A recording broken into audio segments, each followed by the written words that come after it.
This is East Asia Tonight. Good evening, I'm Oteli Edwards. Tonight's top stories from East Asia. The Philippines, fresh off agreeing a security deal with Japan, is beefing up defense partnerships with several other countries. We analyze the developments with our correspondent and with an expert. South Korea cranks up loudspeakers for a second day, blasting anti-North messages in response to another wave from trash-filled balloons that floated over the border from Pyongyang. And key U.S. allies, including Japan and Australia, express support and gratitude to Joe Biden after he announces he's dropping out of the presidential race. And meantime, Taiwanese tech stocks extending their rout after Biden's announcement, with the benchmark TAIEX shedding more than 3%.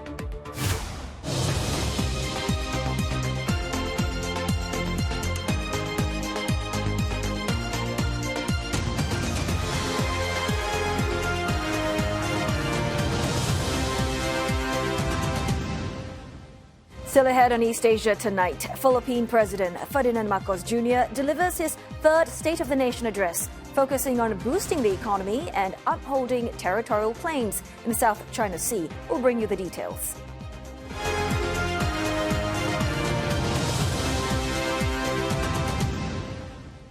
The Philippines is looking to secure defense deals, specifically on reciprocal troop access, with Canada, France, and New Zealand, among other countries. Well, Defense Minister Gilberto Teodoro says that this arrangement will be close to the apex of a defensive alliance.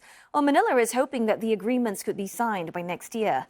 The deals will allow greater interoperability as armed forces of these countries can operate within the Philippine territory and vice versa.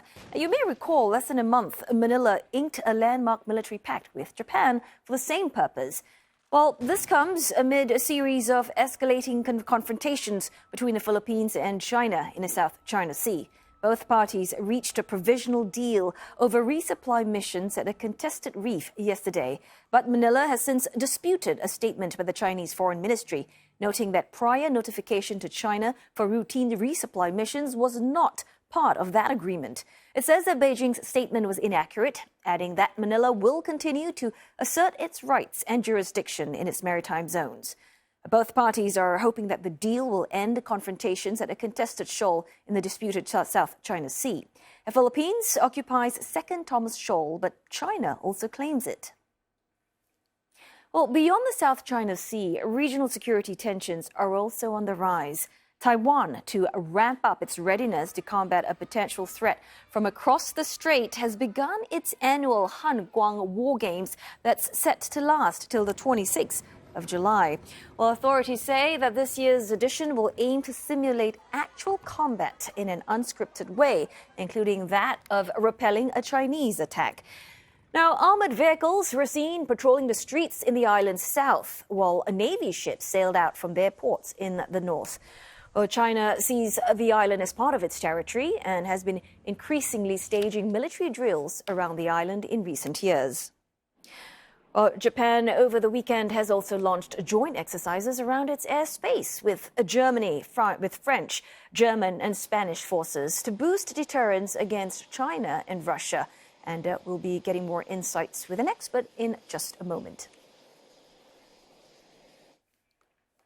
Well, the big news today, Joe Biden dropping out of the U.S. presidential race after weeks of pressure. He earlier announced it on social media, but stopped short of saying why. Mr. Biden posted a photo of him with Vice President Kamala Harris endorsing her for the Democratic Party's nomination. Well, major U.S. Democratic Party lawmakers have also followed suit. She says she is honored and plans to earn and win the ticket. Well, he also had a letter to Americans touting his achievements and saying it had been his intention to seek re-election. But he believes it is in the best interest of his party and the country for him to stand down and to focus solely on fulfilling his duties as president for the remainder of his term. Well, questions about Mr. Biden's mental fitness mounted after the 81-year-old's shaky debate performance against Donald Trump. And in the last 2 weeks, reports say that key donors withheld funding and his own party members urged him to quit. Well, meantime, world leaders are lining up with messages of support and gratitude to Joe Biden after he announced his withdrawal from the U.S. presidential race. Many key allies have expressed high regard for Mr. Biden and support for his decision, including Japan and Australian leaders.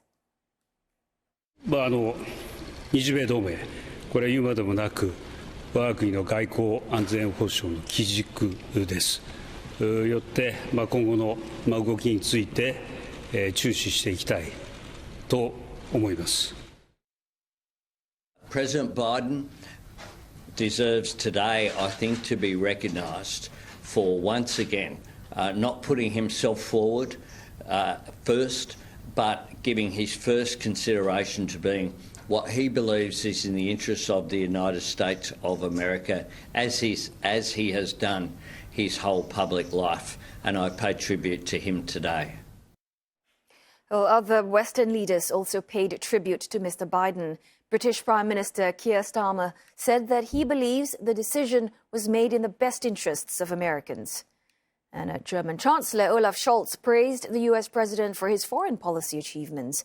And Canadian Prime Minister Justin Trudeau thanked Mr. Biden for being a great leader during his term.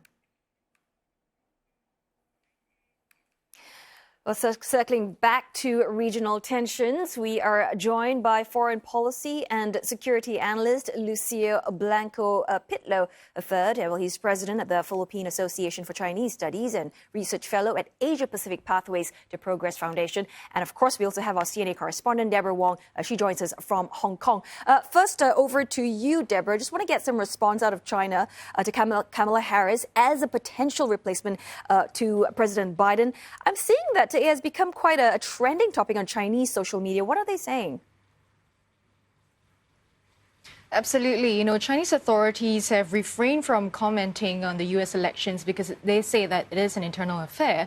But on social media, Chinese netizens are not holding back on Weibo. There are comments saying that it is a very interesting topic to watch because a poll by a local media outlet garnered about 18,000 votes when it talked about whether Trump would win or Harris would win, and about 80% of people actually believe that Trump could beat Kamala Harris because netizens say that her late entry into the game could stymie the Democratic Party's bid. Now, I did see some comments, in fact, calling for Californian Governor Gavin Newsom to toss his hat in the ring. Now, Newsom visited Beijing last year, and even though it was a visit to promote climate cooperation, he did meet with top Chinese leaders, Chinese President Xi Jinping, Wang Yi, as well as Han Zheng. And they were discussing bilateral issues as well as the Taiwan issue. So his visit came, when China and U.S. had a very heightened tensions, and it was seen as an olive branch. And so Chinese netizens, they do know of him, they are familiar with him, but they're not familiar with Vice President Kamala Harris, and because she hasn't visited China in her capacity as Vice President as well.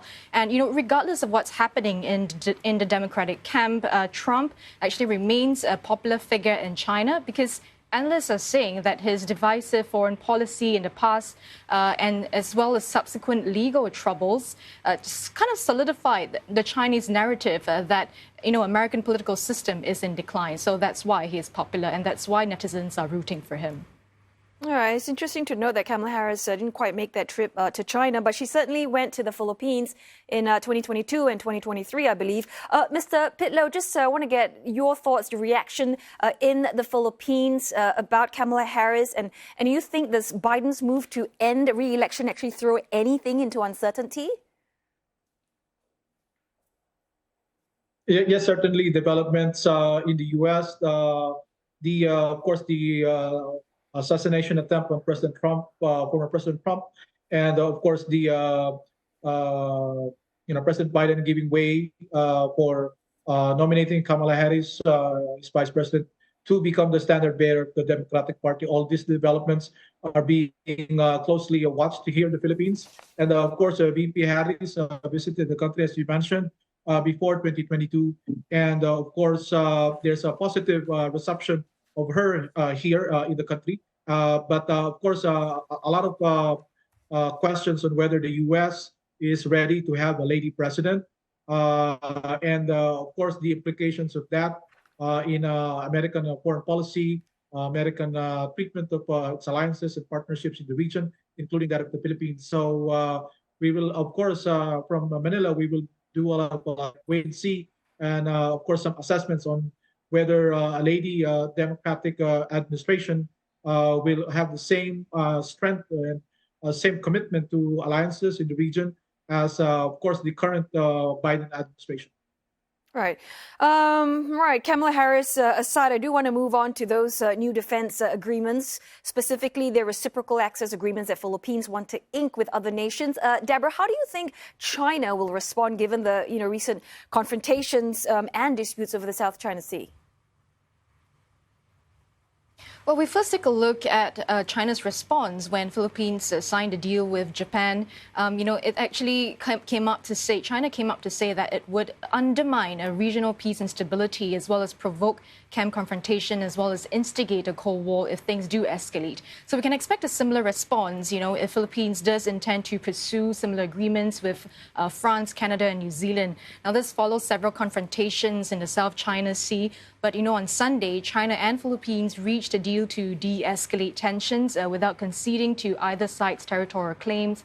However, if any further defense pacts were to be signed, that could allow Philippines allies to station their troops in their territory. And then when that happens, any peace deal that China and Philippines agreed upon could be affected or, in worst-case scenario, dissolved. And that could also provoke more confrontations. Now, we've seen in the third plenum how China has already vowed to accelerate new military capabilities. They say they want to clamp down on foreign sanctions as well as foreign interference. They also want to double down on safeguards to the maritime interests. So this defense strategy, it's not new. It's also not surprising because China has already stepped up its island building activities in the last few years in the South China Sea. Ultimately, it says that it will go all out to protect its sovereignty. So any further agreements really could provoke more confrontations. And Mr. Pitlow, I'm also just curious, how does the Philippines intend to navigate this relationship with China, even as it joins more defense agreements? Well, so far, I think what Manila is trying to do is to invest both in deterrence and defense on the one hand, and also diplomacy and dialogue on the other. So the Philippines is trying to leverage its network of alliances and partnerships with U.S. and recently with Japan, with the RAA. It's the first RAA that Tokyo signed with an Asian country after signing a similar agreement with UK and Australia. And the Philippines is also exploring a potential visiting forces agreement with France.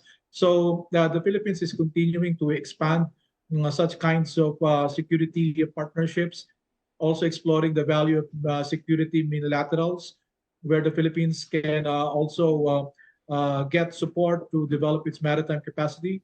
But at the same time, of course, the Philippines is continuing to invest in diplomacy and dialogue directly with China and also with other claimants in the South China Sea. Recently, the country hosted the 9th bilateral consultative mechanism meeting here in Manila, where both the vice foreign ministers of both sides met. And of course, the two parties vowed to de-escalate tensions in the South China Sea, or what we in the Philippines call the West Philippine Sea, and to improve maritime communication mechanisms. There was a proposal to put up a foreign ministerial level channel as well as a presidential channel to manage incidents, to make sure that they won't veer into conflict. And also there's a proposal to look into re-energizing a joint Coast Guard committee that was previously in place during the former Duterte administration, where relations with China was warm. So the Philippines continue to invest in both the two pillars, defense and deterrence. Of course, the deployment of US missiles in northern Luzon that, of course, China was unhappy about. The expansion of military access of US in sites, including in northern Luzon, close to Taiwan.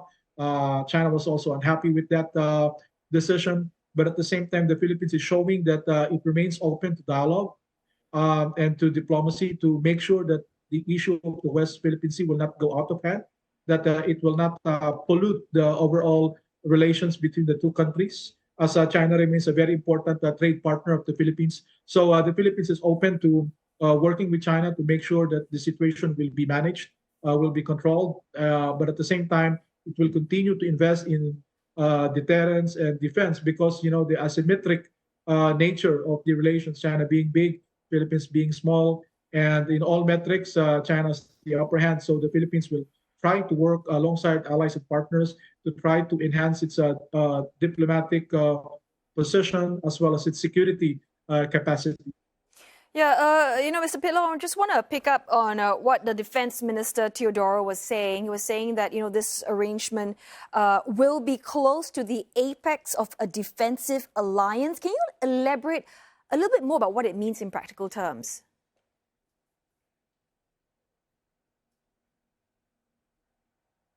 Can you repeat the question, please? Oh, you're in Defense Minister, when you're talking about these new defense agreements that he's planning to ink with other nations, he actually made this statement and he said that this arrangement will be close to the apex of a defensive alliance. And I'm wondering if you could elaborate a bit about what it means in practical terms. Well, of course, the country recently came up with its new defense strategy called the Comprehensive Archipelagic Defense Concept. So I think that the country would try to leverage its access and its inclusion into this, of course, increasing multilaterals, like the Squad, with Australia, Japan, US, and of course Australia, to try to improve the position of the Philippines as far as maritime capacity, as far as air capacity is concerned. Continue to modernize the military and the Coast Guard, the frontline actors in the South China Sea, and of course find ways to benefit, whether in terms of information or intelligence, maritime domain awareness, support for the diplomatic front, the 2016 arbitral ruling, and also, of course, the capacity upgrade for the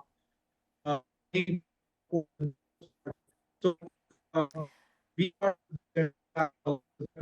Right, I'm afraid connection there sort of gone off with our guest. Anyway, thank you so very much for your time. Lucio Blanco Pitlow III in Manila, as well as our CNA's Deborah Wong in Hong Kong. On that note, we're going to go for a break now, but coming up next on East Asia Tonight, we'll be telling you how markets reacted to Joe Biden's shock exit from the race to the White House. And China surprises markets, cutting a major short and long-term interest rates in its first such broad move since August last year.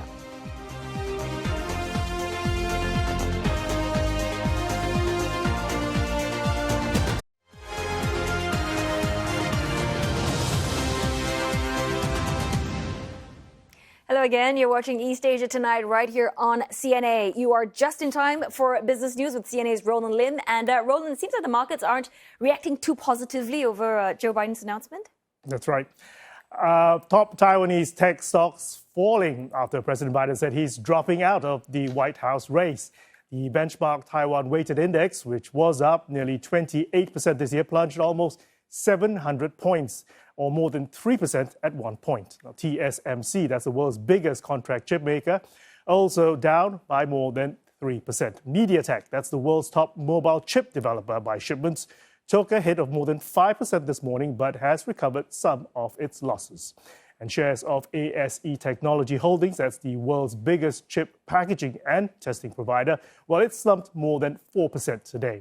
Now, tech stocks in Taiwan and in Asia more broadly also dipped last week after Republican presidential candidate Donald Trump said that Taiwan should pay to be under the U.S. defense umbrella.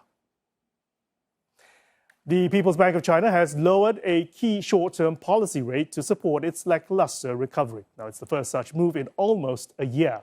The 7-day reverse repo rate has been trimmed by 10 basis points to 1.7%. The rate is also seen as the future benchmark policy rate for the People's Bank of China. Meanwhile, in a surprise move, the key lending rates for Chinese banks have also been lowered. The one-year loan prime rate, or LPR, is down to 3.35% from 3.45%, and this serves as the benchmark for corporate loans. The 5-year loan prime rate, which is used for mortgages, that was lowered to 3.85% from 3.95%.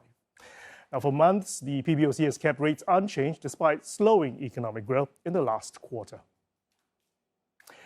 Recent data showed weak consumer spending and still sluggish property market. Credit growth also hitting a fresh record low last month. China's policy meeting last week also offered some relief for the economy. During the third plenum, President Xi Jinping unveiled measures to help support local governments which are heavily in debt. Now, plans include moving more money from the central government to local coffers. Now, for example, regional governments will be able to take a bigger chunk of the consumption tax. In the past, local governments relied on land sales for revenue, but their finances have dried up after the property clampdown and post-pandemic spending.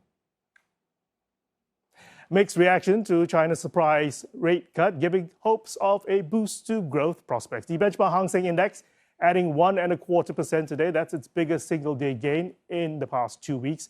But the Shanghai Composite retreated 0.6%. The smaller Shenzhen component also giving up gains of 0.4%. And China's Communist Party, meantime, has pledged to accelerate a new housing model that emphasizes renting and ramps up affordable housing following a record property slump. According to a resolution from a key meeting published on Sunday, the party's Central Committee said the new model will promote both renting and buying in line with the call that has been made since 2017. Now, China will also build and supply more affordable homes to meet the needs of the working class people.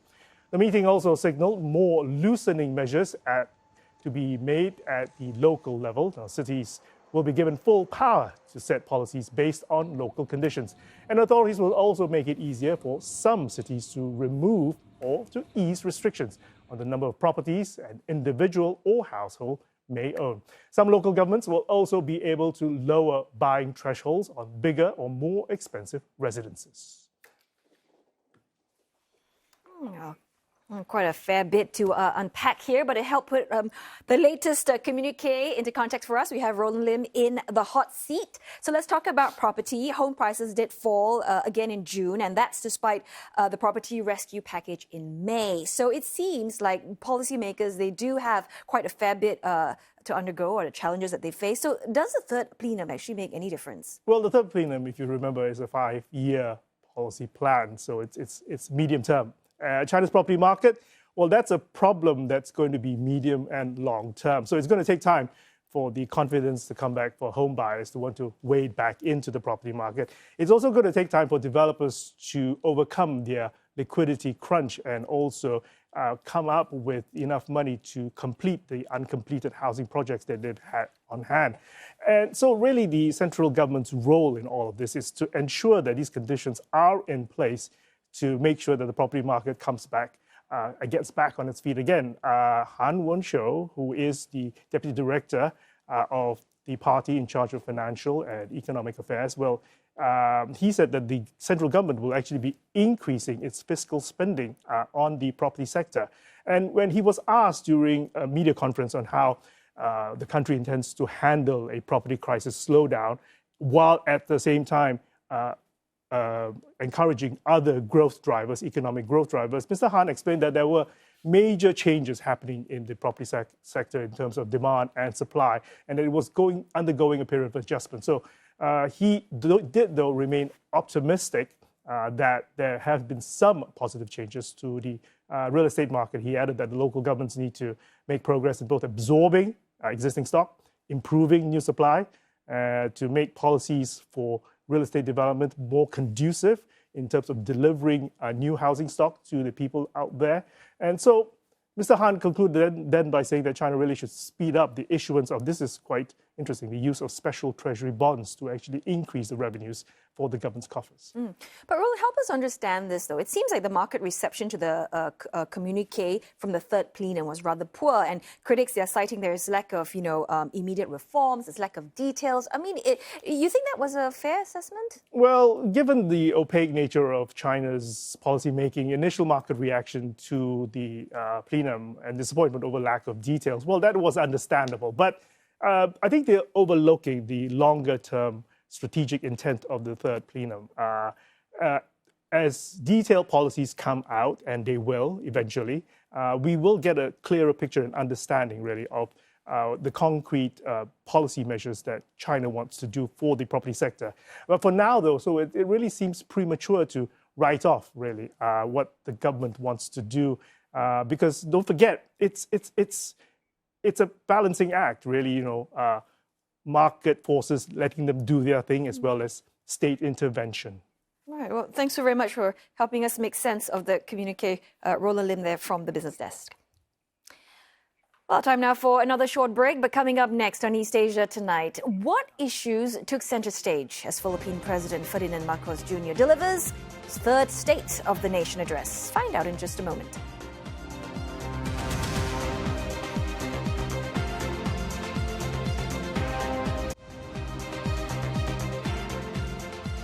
Philippines looking to secure defense deals on reciprocal troop access with Canada, France, and New Zealand.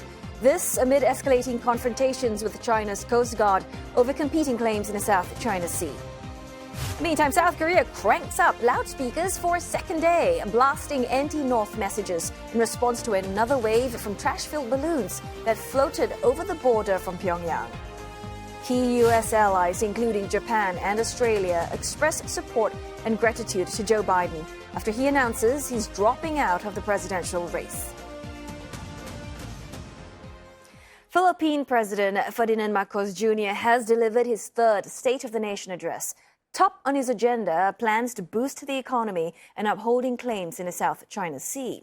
Mr. Marcos's speech comes amid escalating tensions with China in the disputed waters, where a clash last month saw a Philippine sailor lose his thumb. With the midterm election less than a year away, Mr. Marcos is highlighting the steps his administration has taken in taming inflation, as well as bolstering ties with allies such as the U.S. More than 70% of Filipinos say that controlling the rising cost of basic goods should be the government's top priority, according to an opinion poll by Pulse Asia Research earlier this month.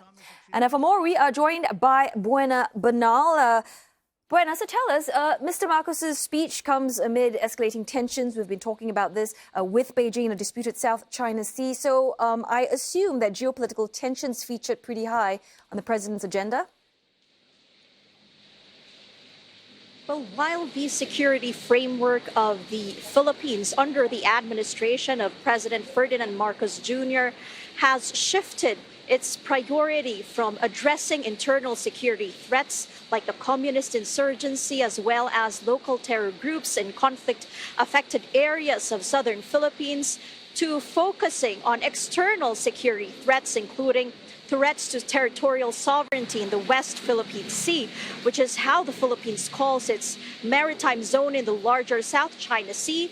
The mention of the West Philippine Sea came late into his third State of the Nation address, more than half into that speech before a joint session of Congress. However, when he did mention the issue, it was one of the remarks that was met with the longest and loudest applause in that congressional hall. Specifically, he said the Philippines will continue to employ diplomatic channels as well as the peaceful settlement of disputes when it comes to issues of the West Philippine Sea. He said, quote, "Peace and community building will always be our clarion call." And echoing an earlier statement from the Foreign Affairs Department, he said that the Philippines will continue to address the escalating tensions without compromising its position. This was the statement from the Foreign Affairs Department when it announced a provisional agreement with China in terms of its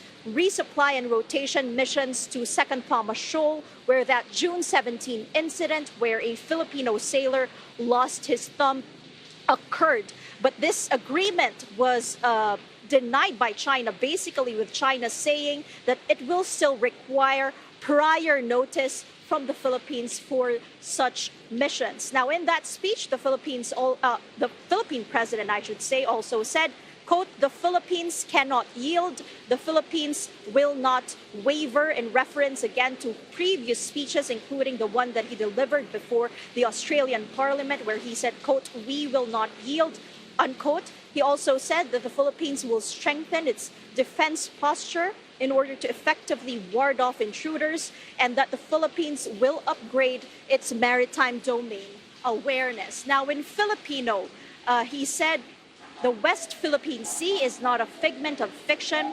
It is ours." And to this, he was cut by the audience in that hall for an applause that lasted for over a minute. He continued on in Filipino after that applause, saying, "It will remain ours."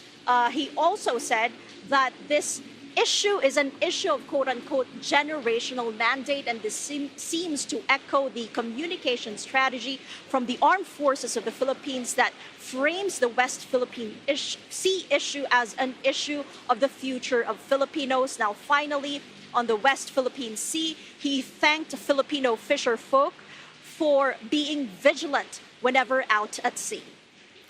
Oh, Brenna, while applause is going on during the address, the protesters, they are outside demonstrating outside Congress. They're discontent over bread and butter issues, talking about inflation, slow wage growth. So how do you think Mr. Marcos is expected to address those concerns? This was the first part of his address, actually, where he acknowledged that the growth in GDP of the Philippines, for context, registered at above 5% full-year GDP growth in 2023, does not necessarily mean that Filipino consumers are immune from the pain of rising cost of living. He even referenced his campaign promise back during the 2022 elections when he promised that the price of rice will decrease to 20 Philippine pesos or some 34 US centavos during his term, a promise that has yet to materialize. And acknowledging that pain of Filipino consumers, he still cited that prices of goods are still affected by other external forces in the market, including global wars and even the El Nino phenomenon. Now, to address that, he said that the Philippines or his government will support the full range of operations in agricultural production, that he will invest in the local production of rice. Now, economy-wise, he said the Philippines will upgrade its digital infrastructure, will continue its aggressive infrastructure building, will also aim to lower power rates. Power rates in the Philippines are among the highest in Asia. He commended Congress for passing, among others, the anti-shock bill that enables electric cooperatives and power distributors to tap the state bank for a loan that will cushion consumers from sudden hikes in generational charges, to spread out those power rate hikes and not pass it on to consumers. And finally, he also said that his government will continue to invest in human capital development, acknowledging the learning crisis in the Philippines, where Filipino students have fared low in international assessments in terms of their proficiency. But he said that the Philippines will continue to invest in education and health. And finally, that his government will increase the salary of government workers. Well, thanks, Brenna, for bringing us that report on the Philippines State of Nation address. CNA's Buena Banal live from a rainy Metro Manila. All right, turning our attention to other news now. The two Koreas engaging in a tit-for-tat campaign along the border as tensions rise. Seoul is blaring anti-North propaganda broadcasts through border loudspeakers for a second straight day. And that's in retaliation for some 500 trash-filled balloons launched by Pyongyang into the south yesterday. 내부 동요라든지 탈북 또 기강이 흔들리거나 다양한 효과가 있을 것이라고 보고 이에 따른 2차 효과도 있을 것으로 보고 있습니다. The South Korean military says it's considering intensifying broadcasts if the North continues its provocations, such as launching balloons over the border, and that could amplify already strained relations between both sides. Well, North Korea started sending trash balloons towards the south back in May in retaliation for leaflets sent over by South Korean activists. And it prompted Seoul to restart propaganda broadcasts in early June for the first time in 6 years. Meanwhile, as North Korea says, Washington and Seoul are crossing a red line of a new nuclear war. State media, the Rodong Sinmun, reported that both sides have not stopped joint military drills against the North since the armistice signing that ended the Korean War in the 1950s. The South Korea's Unification Ministry has refuted those claims, saying that it is not surprising for Pyongyang to, quote, play the victim. The 71st anniversary of the signing is next week, and that's also when North Korea marks its Victory Day.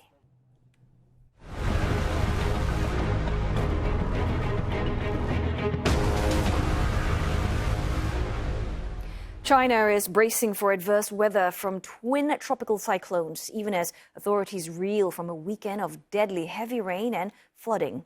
Prapirun made landfall on Hainan early this morning, with another landfall expected near Vietnam by tomorrow. Prapirun formed in the South China Sea, whipping up winds of up to 110 kilometers an hour. Later this week, Gamy is expected to brush past the northern tip of Taiwan and then make landfall in China as a typhoon. Chinese forecasters are expecting wind speeds of up to 180 kilometers per hour. Meteorologists expect Gamy to be closest to Taiwan Wednesdays or Thursday. Well, extreme rainfall has hit China earlier than usual this year. Authorities in Shanxi have been pulling car wrecks after a bridge collapsed on Friday. Well, the incident in the city of Shangluo happened after flash flooding. So far, at least a dozen people are known to have died. 31 others remain missing. Over in Sichuan province in the southwest, rescuers have retrieved 8 bodies after flash flooding there. 4 people have been pulled to safety after 30 people were initially reported missing. Japan has issued heat stroke alerts across the country, with temperatures hitting as high as 38 degrees in several places. Local media are calling it a dangerous heat wave. In the capital, Tokyo, the temperatures hit 36 degrees today with high humidity. The government is asking people to stay indoors in the hottest areas and try not to exercise until the mercury falls. And that's sometime later this week, according to the weather officials. 水分は補給したりはしてますけど、であとは無駄に出ない。今日はちょっとこれからお客さんと打ち合わせなのでしょうがないですけど。これちょっとなんか凍ってるもので凍らして首にかけると結構ちょっと気持ち的にちょっと下がるんですね、自分の体温が。はい。Coming up on East Asia tonight, from being one of America's youngest senators to becoming the president, we take a look back at Joe Biden's decades-long career of public service. U.S. Vice President Kamala Harris getting some major support to lead the Democratic ticket in the presidential race. Questions swirling over who she'll be picking as running mate.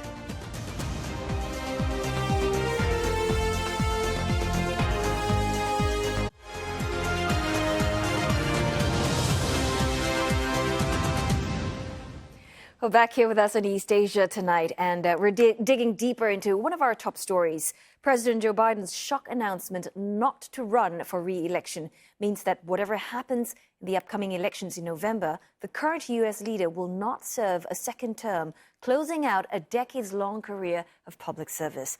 Benji Haya looks back on Mr. Biden's political legacy. Joe Biden, a kid from Scranton. From his time as one of the youngest ever senators to reaching the pinnacle of his career as president. Congratulations, Mr. President. Becoming the oldest person in history to occupy the Oval Office. I was sworn into the United States Senate in a hospital. Joe Biden's story is a remarkable one, both personally and professionally, overcoming the pain of losing his wife and daughter in a car crash in 1972 to being sworn in as a lawmaker whilst his other children were still being treated for injuries, and famously travelling 200 kilometres home from Washington to Wilmington, Delaware, every night to tuck his boys into bed.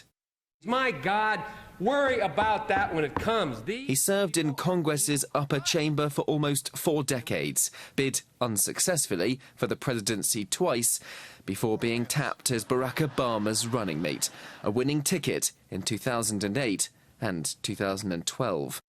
Biden for a while sat back from frontline politics. He lost one of his sons, Beau, to cancer in 2015. Then, 2017, a far-right rally in Charlottesville, Virginia. Scenes like this and inflammatory comments from President Donald Trump inspired his third bid for the White House. That's why today I'm announcing my candidacy for President of the United States. In a campaign marred by the coronavirus pandemic, he ran on his experience and his empathy, qualities which shone through in a deeply divided era. Beating Trump in 2020, he took over a country reeling from COVID-19 and racial tensions. It's called the Inflation Reduction Act of 2022. His presidency, he claims, was among the most successful in a century, defined by a series of legislative achievements. This is our moment. Healthcare reform, gun control, infrastructure bills, student debt relief, and the Inflation Reduction Act, an incredibly ambitious investment to combat the climate crisis. Overseas, Joe Biden faced several foreign policy challenges. Russia's invasion of Ukraine, the Israel-Gaza war, both still raging. Yet he can tout some successes, especially in the Indo-Pacific. An unprecedented American-Japanese-Korean trilateral last year. A revived quadrilateral security dialogue with India, Australia and Japan. An AUKUS nuclear submarine pact with Australia and the UK. Well, Mr. President, it's good to see you again. And despite at times hostile relations with China, face-to-face meetings with President Xi Jinping. 4 years ago, Joe Biden promised to be the bridge to a new generation of leaders. He resisted until he could no longer. And, like every president before him, he leaves an inalienable legacy, one which he'll hope will be continued by his successor. Benji Hayes, CNA, Washington.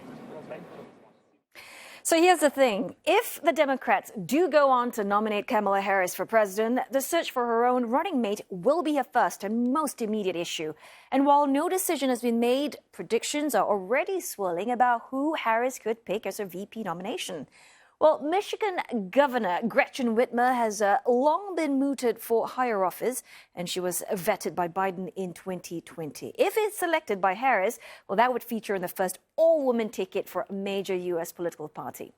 Another potential pick is Pennsylvania Governor Josh Shapiro. Well, he took office last year and previously served as the state's attorney general. Well, his state is viewed as key for the Democrats if they want to win November's election.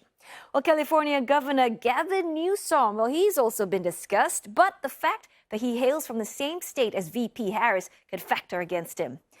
And from Kentucky, Governor Andy Beshear, he is expected to be in the mix as well, and he's carved out a pretty successful career in a heavily Republican heartland. But his addition to the ticket is unlikely to sway Kentucky blue in November.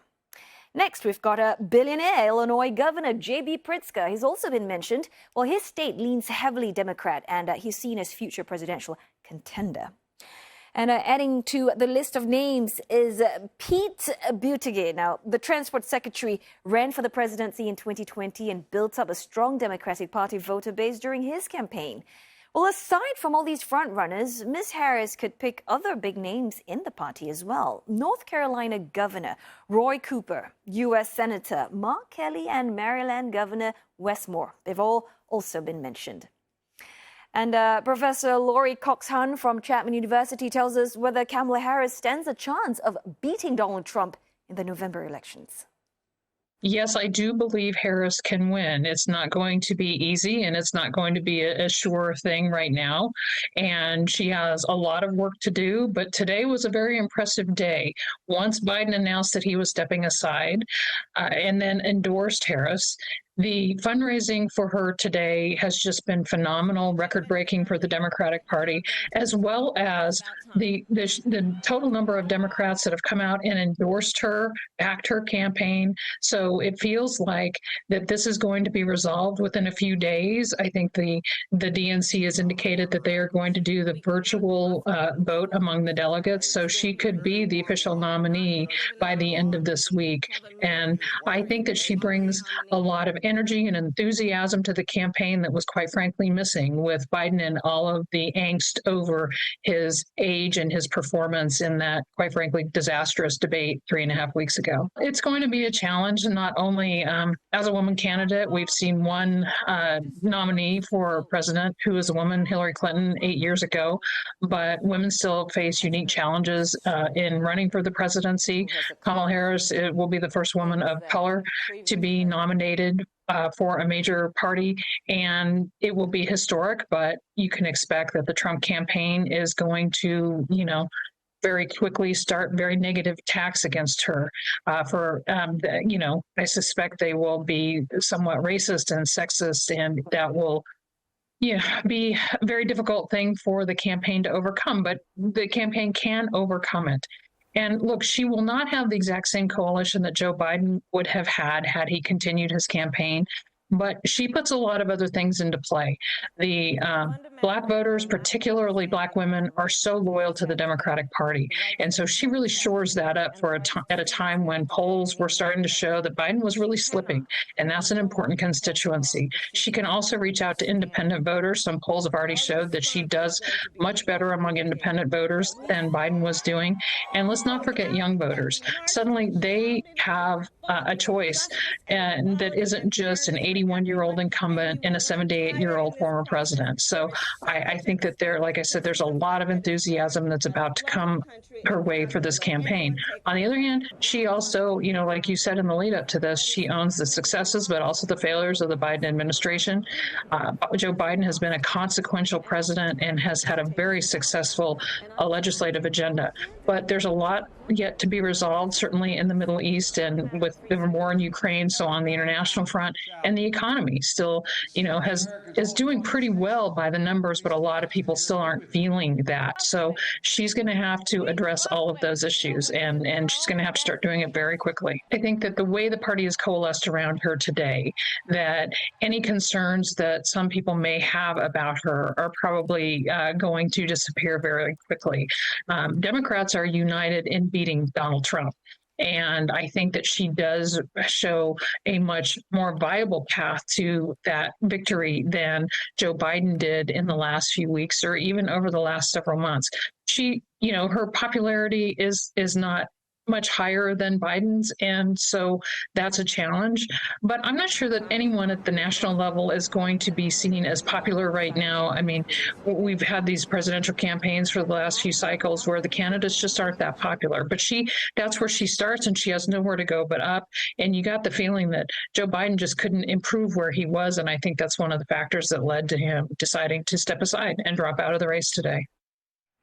In a special CNA Correspondent podcast episode out today, Teresa Tang goes behind the scenes with Nick Harper, who's had a very busy weekend in Delaware, tracking the saga just outside Biden's vacation home. And they discuss the president's political legacy and who Ms. Harris could select as her running mate. But they started off by dissecting how the news all went down. He issued a statement on social media on a Sunday, and to me, that speaks to the urgency of this announcement. I mean, it was unbelievable, that statement coming out of the blue in the middle of a Sunday afternoon, just dropped onto social media with no fanfare, with no big speech, with no big announcement. We're also being told that really it blindsided even his closest staff that he was with at his residence here in Rehoboth Beach, Delaware. He only told them apparently 1 minute before he unleashed that statement onto the world, which I think was a surprise to them. But you're right, I think it also speaks to the urgency of the matter, the fact that he has taken about 3.5 weeks since that disastrous debate that started all of this, considering his next move. He was holed up here at his private residence considering what to do, and we're told that he made the decision on Saturday afternoon. He spoke to 2 close advisors. They worked for 24 hours to come up with that statement, and then they dropped that bombshell on Sunday afternoon. And you can find the rest of that episode and other behind-the-scenes conversations with our global team of reporters on our podcast, CNA Correspondent. It's available on our website, CNA or Me Listen apps, as well as on Spotify and Apple Podcasts. And that does it for East Asia Tonight this Monday. Don't forget your headlines anytime at CNA.Asia, as well as CNA 938 Radio. And of course, online, you can always find us on Facebook, YouTube, and X. Thanks for your company.